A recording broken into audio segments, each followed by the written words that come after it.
first impressions of this Illinois football team and then Champaign-Urbana in general? Yeah, first time to Champaign. It's beautiful. Couldn't ask for a better day. Haven't gotten around too much, just got in town, but excited for the atmosphere. Excited to see how they respond. Obviously, the team has a lot of aspirations, and they've kind of got a tough stretch now after what happened versus Indiana, and we'll see if they can kind of keep things together. What kind of stands out about Bret Bielema's program since he took over? The program has an identity. I think it's one in which you expect them to be tough, physical in the line of scrimmage, be able to run the football, tough defense, not many mental errors, like very, very well-coached team, and, a few playmakers on offense. So that's usually the expectation. That's kind of why going back to last week was such a surprise. I mean, it was shocking, really. What stands out about the USC Trojans? Are they going to be a serious challenge for Illinois? Yeah, there's no doubt they're a serious challenge. I mean, they're a team that's one of the top offenses in the country. They've got a quarterback who's taking care of the football, he's distributing the football. Makai Lemon's one of the best wide receivers in the country. They're running the football better now with Waymon Jordan. That was something that they've kind of struggled to do consistently at SC, but they've improved in the trenches. They're much better up front too on defense. They're getting after opposing quarterbacks too in their pass rush.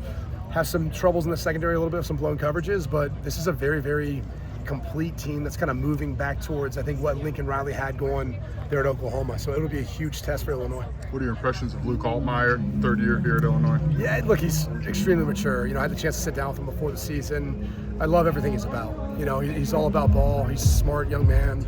He's a good decision maker. I don't really put the ball in harm's way.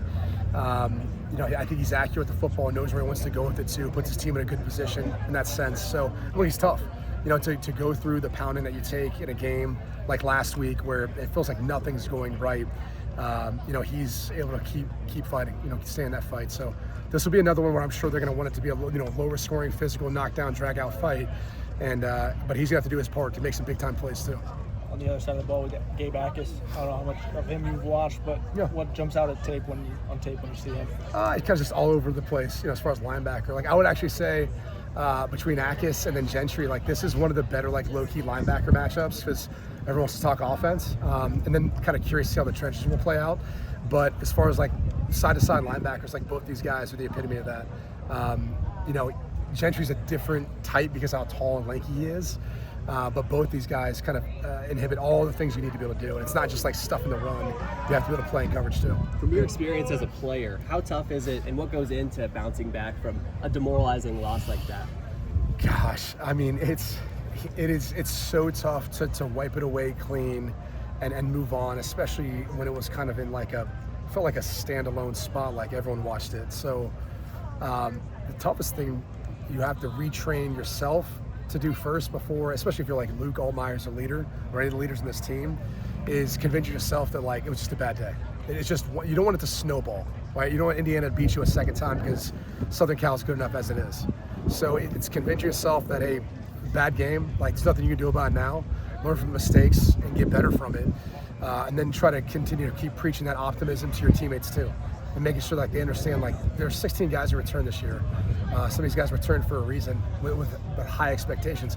All those things are still out there for you, but you can't allow yourself to fall into this downward spiral or this skid and not be able to accomplish the things that this group has really set out to accomplish. I don't know if you've observed, but we hear a lot about the way the Illinois secondary in particular disguises their looks. What does that broadly do for a quarterback when teams are as good at disguising as they are? And I don't know if you've noticed any of that in watching Illinois. A little bit. I mean, last week it was kind of tough, but no, I think you've noticed that. The biggest thing it does when they can disguise the way they do is it slows down the thinking of the quarterback. So pre-snap, a quarterback's going to walk up to the line of scrimmage. You're looking at what the defense is presenting you, and you're saying to yourself, is this what I think it is? And at the snap of the football, you're confirming that. So the longer you can make a quarterback, take to confirm, or even by the time he gets to the back of his drop, not really sure where he should be, it's going to slow where his feet are. It's going to slow up where his eyes should be in the passing game. All those things lead to those kind of late bad throws, poor delivery, things that come along with that. So that's the biggest thing about, if you're Illinois in this particular matchup trying to disguise things against Jaden Maiava, it's trying to mix up those looks so he doesn't have a beat on it. He can't get to his number one, number two read in the rhythm that he wants to. What do these matchups in the expanded Big Noon Conference add for the fans, you think? In my opinion, I think it makes it more of a national, sport, a national conference.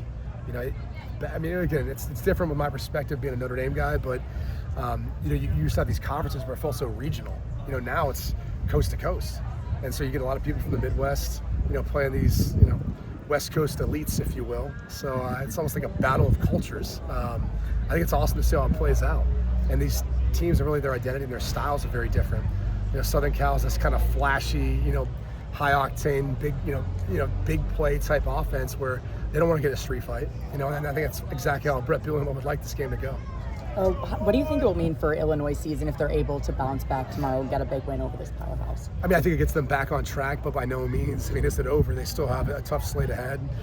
The Big Ten Conference is deeper than probably most people think. So it's taking advantage of one, the home crowd, home field advantage, but also just trying to build back that momentum then of being a team that can make the playoff and surprise a lot of people. I kind of go back to what I said initially. When you have 16 returning starters, like that entire group comes back with the expectation of being able to surpass where they were just a year ago. Did you have any experience with Bret before his run here? Did you know him at all prior to this? Maybe just from a little bit from his time when he was at Wisconsin, but not really, not much. Just kind of running into him from time to time. I've always loved him as far as a personality of a coach in college football. I've respected him for what he's been able to do. We asked about Luke and about Gabe. Is there anybody else on the Illinois team that jumps out at you that you really like? The O-line, I would say just as a whole.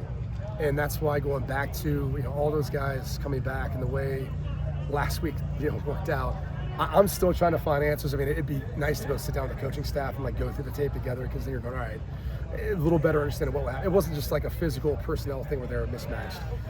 It seemed like there was some miscommunication. There were sometimes guys got beat, bad technique.